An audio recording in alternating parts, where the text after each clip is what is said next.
London, just a city dragging itself up by its cranes to ever new heights of unaffordability. It's been that way for years now, right? It's just a playground for the super wealthy and their offspring. And I'm not from that sort of background myself, regardless of what you may think from the way that I just pronounced the word years.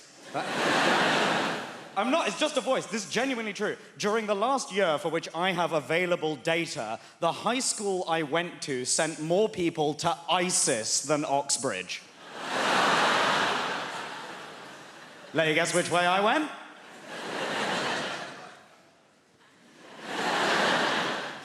Pleasure to be here. Allahu Akbar. Lock the doors.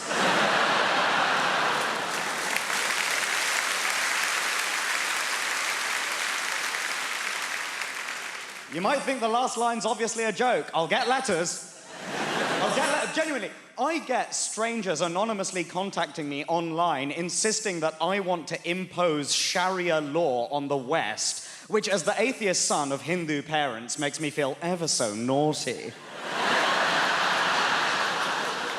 Sharia, moi. And now, look at me. Regular guy on the BBC at Christmas time. Yeah. Although, admittedly, owing to the BBC's diversity regulations, because I'm on the bill, you now have to refer to it as Krishna time. I know, right? O.M. Ganesh. Lots of differences between the generations. My favorite Christmas film is Die Hard. My dad's still waiting for the Hindu remake. Die Hard, get reincarnated, die even harder. It's been an interesting time this year. Lots of changes in my area at the moment, right? My part of London is undergoing a lot of rapid gentrification, they call it, right? I don't know if I can be a gentrifier because I've gentrified places in the past. I work in the arts, don't get me wrong, right? I remember a while ago I lived in a place called Streatham in South London, and when I came towards the end of my tenancy, I remember walking to the station and realizing that overnight a minicab office had been replaced by a vegan bakery, and I was like, my work here is done. It's different from the way that it used to be, you know? When my grandparents came to this country, with nothing, and yet they were able to start a family here, they were able to build a life for them, they were able to own property, largely because they drove down house prices in every neighborhood they went to, but they were able... Property. It's not like that anymore for the different generations, right? So what do the young people do?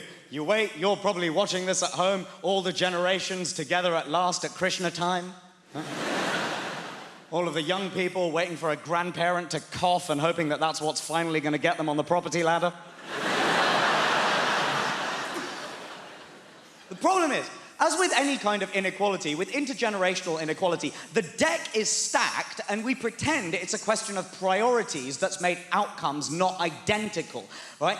The number of times that I've heard, oh, you're worried you'll never get on the housing ladder, but you'll spend £3 on one of your fancy coffees, yeah?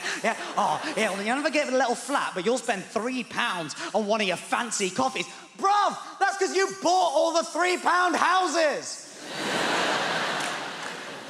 Few of those left, I'd prioritize that over a gingerbread latte. That is not the world that we currently live in, right? Guys, I currently, as an individual, earn more than both of my parents did, put together, adjusted in real terms, when 23 years ago they bought a 4-bedroom detached house in North London.